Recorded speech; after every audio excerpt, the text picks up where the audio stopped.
Welcome to another episode of Raising Them Up, our Christian parenting Q&A podcast, and we're your hosts. I'm Israel Wayne. And I'm Brook Wayne.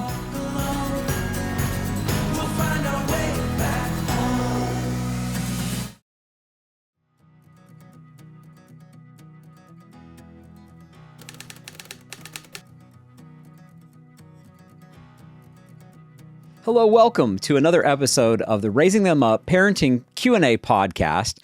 This is where we answer your parenting questions, and we would love to hear from you. In fact, if you have a question that you'd like to hear addressed on a future episode, you can send that to us a few different ways. One is by going to the website for this podcast, which is raisingthemup.org, raisingthemup.org. Or you can call it in, and that's 1-800-223-6567, 1-800-223-6567. Leave a voicemail, and we will answer it on a future episode. All right, so the first question that we have for this episode is... Our oldest sons are interested in going into the ministry, and we are encouraging them towards an apprentice model. How can young Christian men pursue their calling in our current seminary university training context?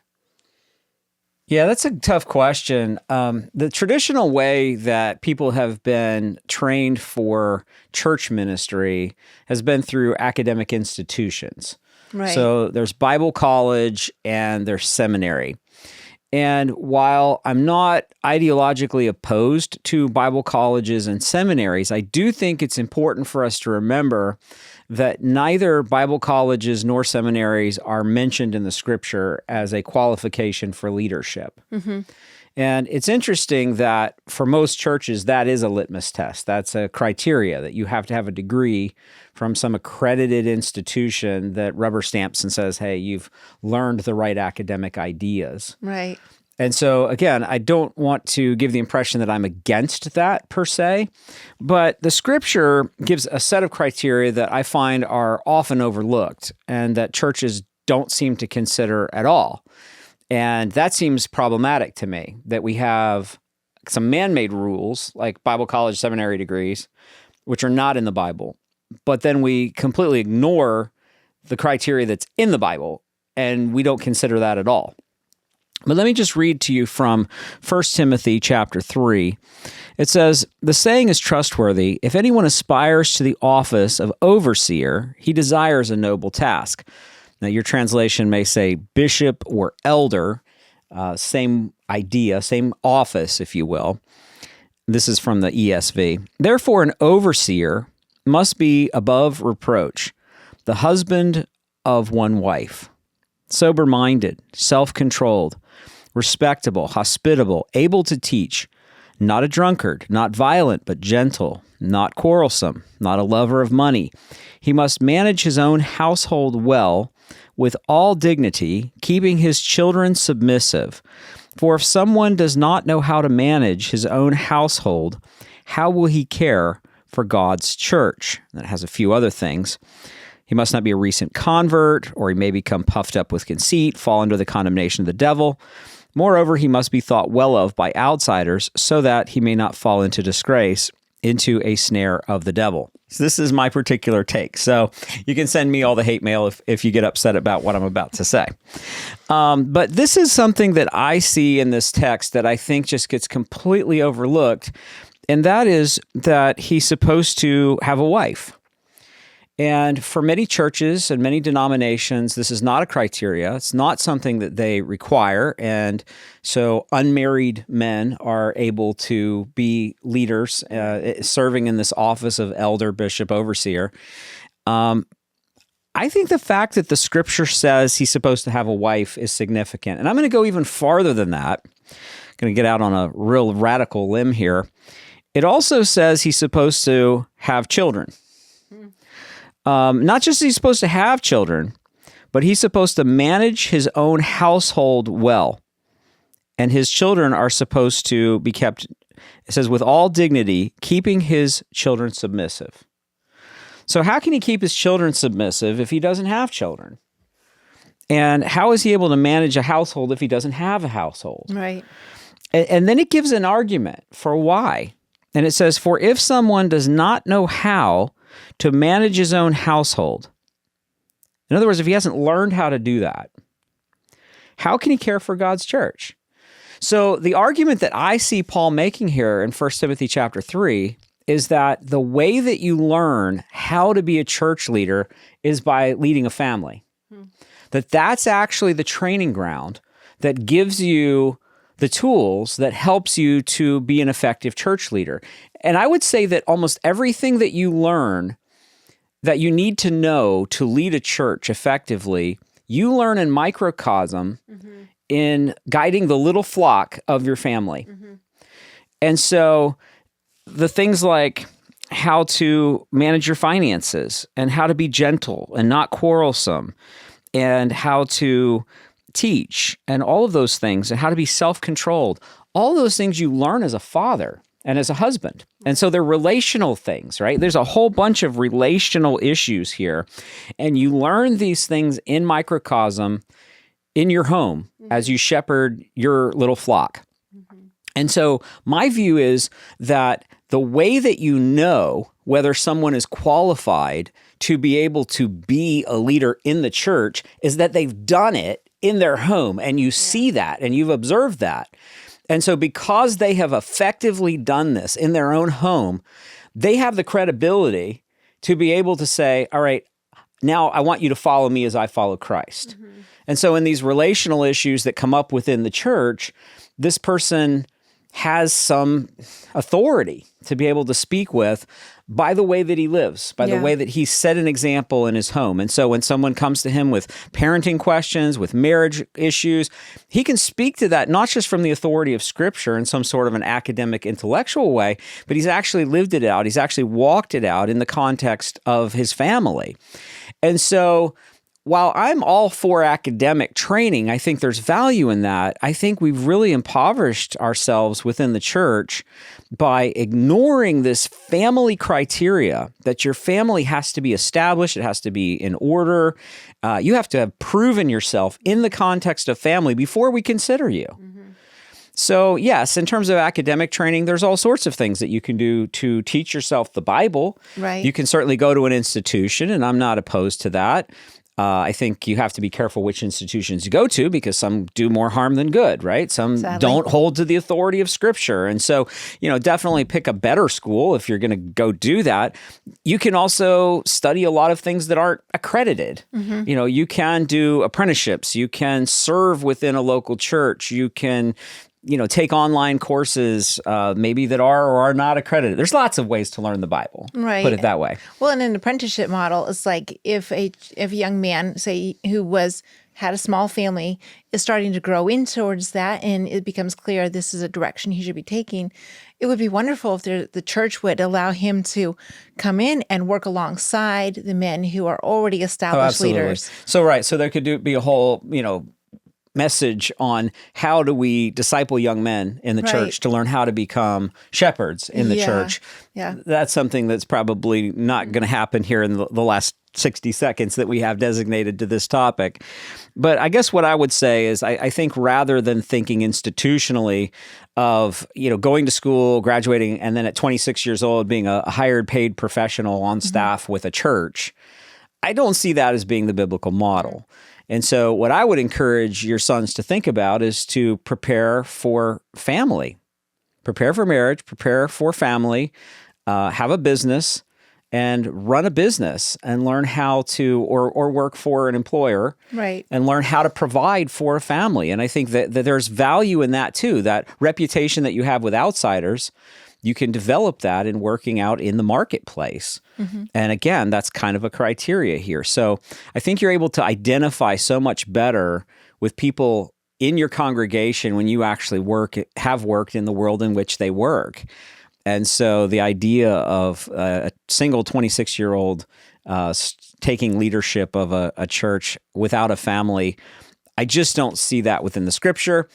Again, feel free to send me hate mail. You can find me on social media. Just look me up, Israel Wayne, and I will certainly listen to any and all hate mail. So feel free to send it to me.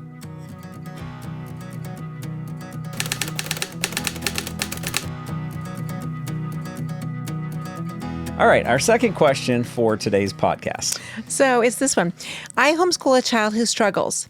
It hasn't been easy, and we keep going at a slow pace. My question is, how do you teach a child about God and about having a relationship with Jesus without it becoming another class they hate? Right. So I have written an entire book on this topic. It's called Education, Does God Have an Opinion? And what I do in this book is I teach you how to teach your child the nature and character of God in every academic subject. So we go through science and math and language arts and music and logic and philosophy and all these different academic disciplines. And we say, what do these academic disciplines teach us about the nature and character of the God who created these subjects? Because they reveal who he is. And Romans 1 talks about that the invisible qualities of God are evidenced and clearly seen through the things that God has made. So this is not just talking about matter. It's not just talking about trees and rocks and lakes. It's talking about things like the laws of physics and the laws of thermodynamics and mathematics and all of these different academic subjects that we study. We learn about the nature and character of God. So I believe it's important to infuse theology into every academic discipline. And if you don't know how to do that, and you're saying, well, I'm not sure how I would go about doing that, you should get my book, Education, Does God Have an Opinion?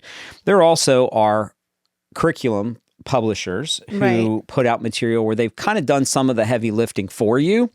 And some of the ones that I like in the homeschool space are publishers like Cornerstone Curriculum, David and Shirley Quine, Master Books, Generations. These are publishers that have infused a lot of that biblical worldview into every academic subject and every grade level. So that can be really beneficial. I think that is something that I really appreciate about your book is being able to, and it was like, I've read it several times. I think I need to read it again, actually.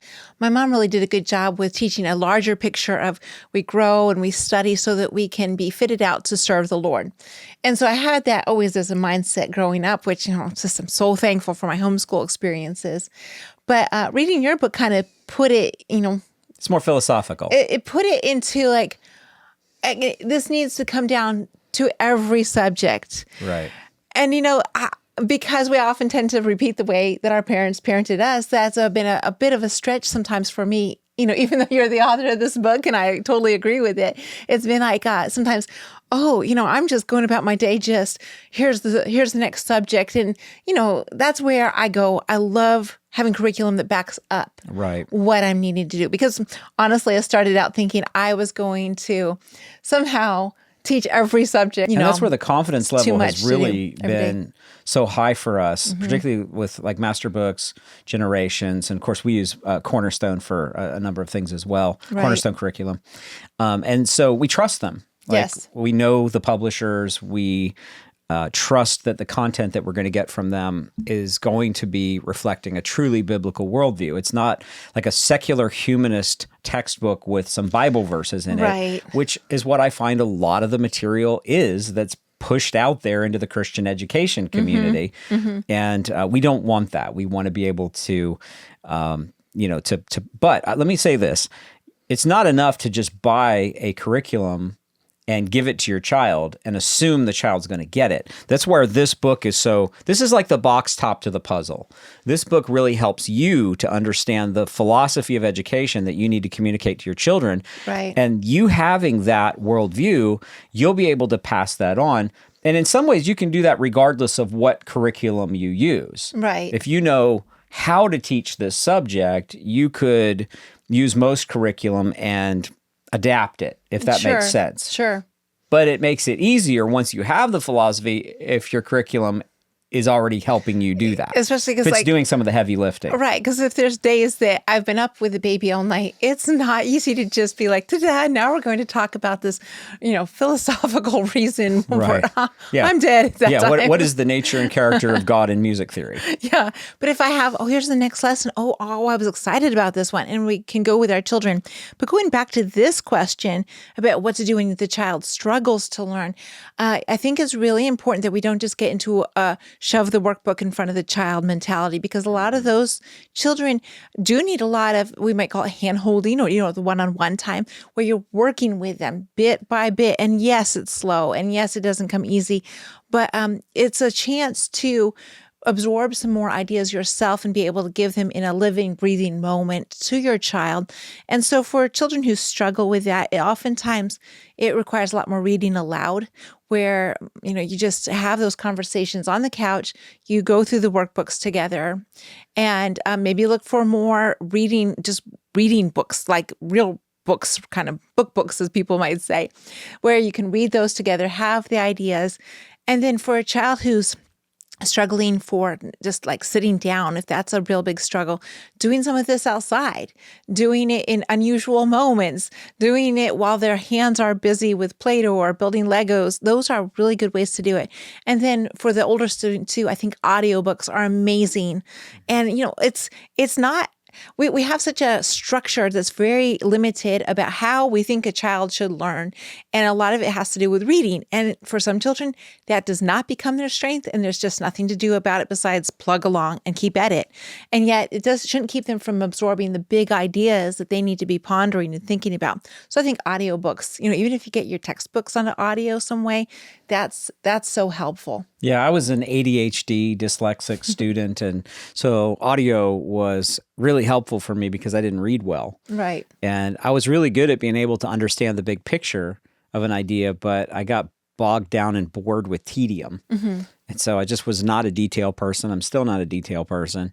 And so, recognizing the different ways that students learn and being able to adapt to them is one of the beauties of homeschooling. It's one of the benefits that we have if we can kind of customize the approach to each child as opposed to forcing them into this cookie cutter assembly line industrial revolution model that the government schools represent. And so, I think that with that struggling student, also just reminding them that we learn in different ways. Right. I think it's Dr. Kathy Cook who talks about how people are all smart, but they're smart in different ways. Mm-hmm. Some people are relationally smart, and some are smart in terms of visual learning, and some in auditory, and so on and so forth. So, learning how to encourage that young person that they're not behind anybody. The thing that we hold as the standard is that you have to give 100% of what you're capable of giving. Right.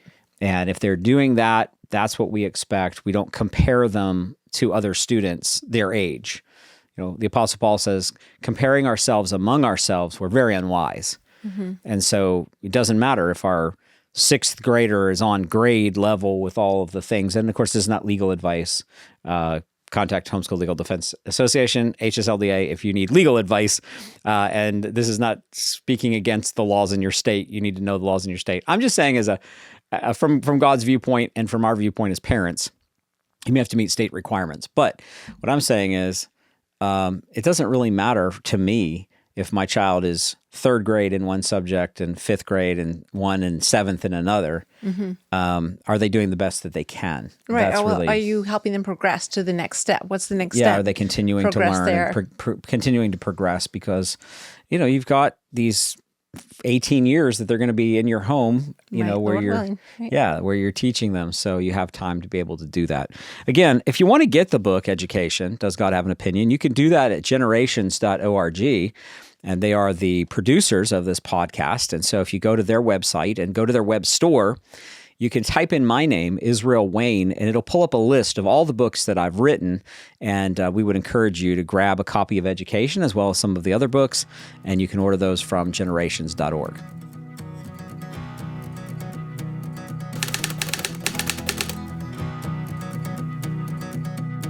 So our last question goes like this. What boundaries should I put on my kids for spending money that they've been given or have earned? My children are 11, 13, and 13, 2 girls and 2 boys. And I'm going to guess by the ages, they're twins. Most often they want to spend it immediately on games, stuffed animals, Legos, etc. What should be done at different ages for appropriate spending, saving, or even tithing? If it's money they've earned, I feel bad saying they can't spend it. However, I do want them to learn good money skills. Thanks. Well, I address this in the Raising Them Up, Parenting for Christians book. We have a whole section in here where we talk about allowance. And one of the things that I say, among many, is that we don't give our children money simply because they exist. Right. We believe that kind of sets a bad precedence. And there's a lot of people in our society who believe that they're entitled to have money simply because they breathe air. So what I try to communicate to my children is that we don't just give them money because they exist, and we also don't pay them to do household chores. And the reason is because as adults, we all have household chores that we have to do, Right. Or as we're trying to rebrand it in our family service opportunities. And we all have family service opportunities, but they don't bring in an income. So when we wash the dishes, we do the laundry, we vacuum the floor, it doesn't make money for the family. It's not bringing anything in. So I want them to have a pretty realistic understanding of how the world works. Right. And so I don't want them to think that, oh, when I vacuum my floor, I make money doing this. So Right. what I communicate to them is that in order to make money, you have to make a product or provide a service that other people outside your family want. And so I encourage them to look for ways that they can be entrepreneurial and have their own little micro business, that they do something that brings in an income for them. Now, caveat there, I also have my business. We have Family Renewal, which is our family business.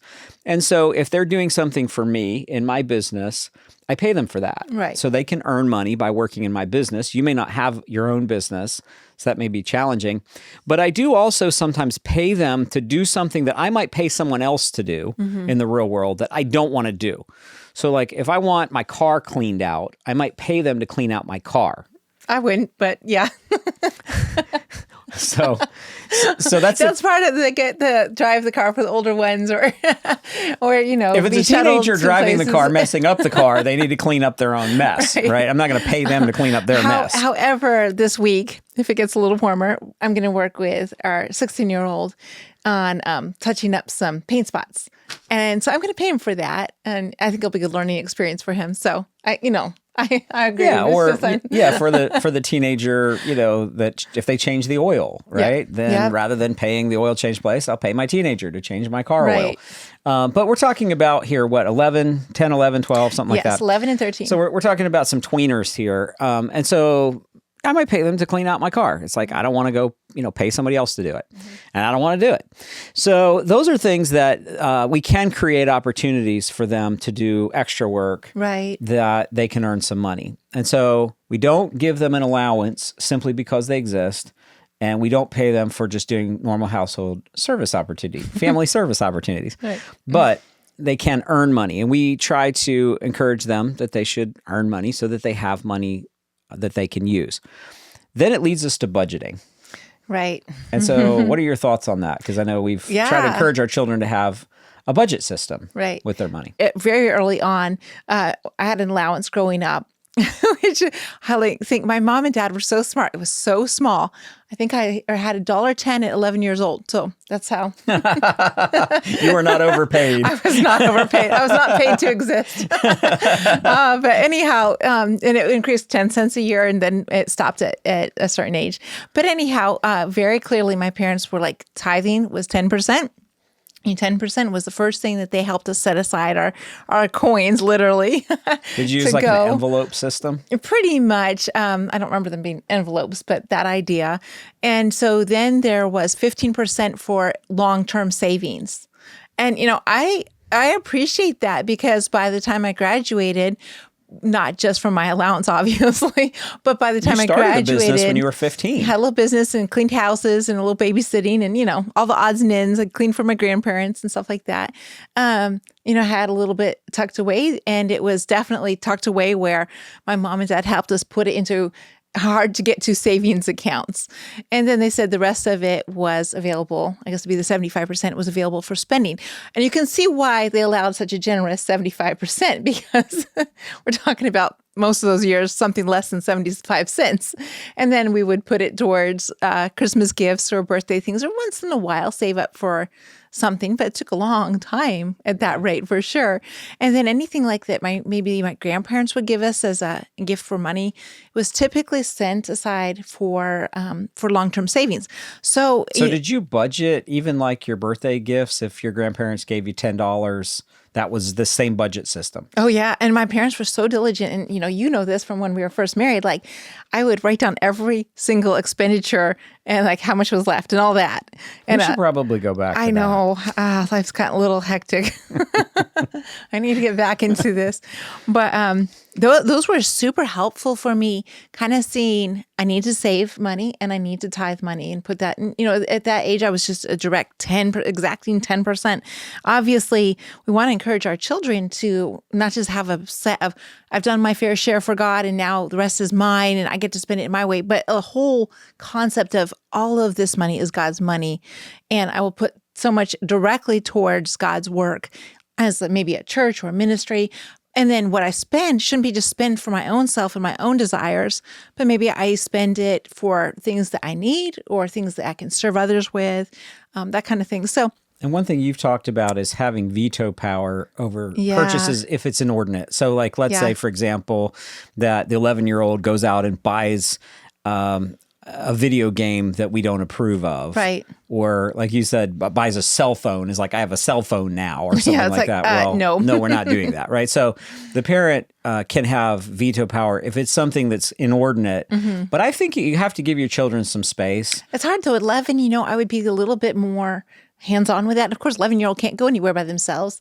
The internet has made that so much easier for children just to think, I'll go on shopping online.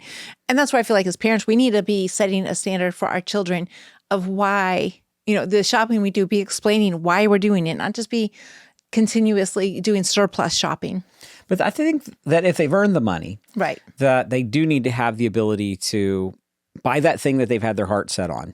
And sometimes they learn that wasn't a good decision. Mm-hmm. I just spent $15 on this and 3 days later it's broken. Right. Because it wasn't a quality object and that didn't work. And sometimes it's those early lessons that kind of help them learn by experience. Mm-hmm. And so there's a balance there, and we can't tell you exactly where the balance is, but hopefully you figure that out, as all parents have to, and hopefully your children figure that out as they should.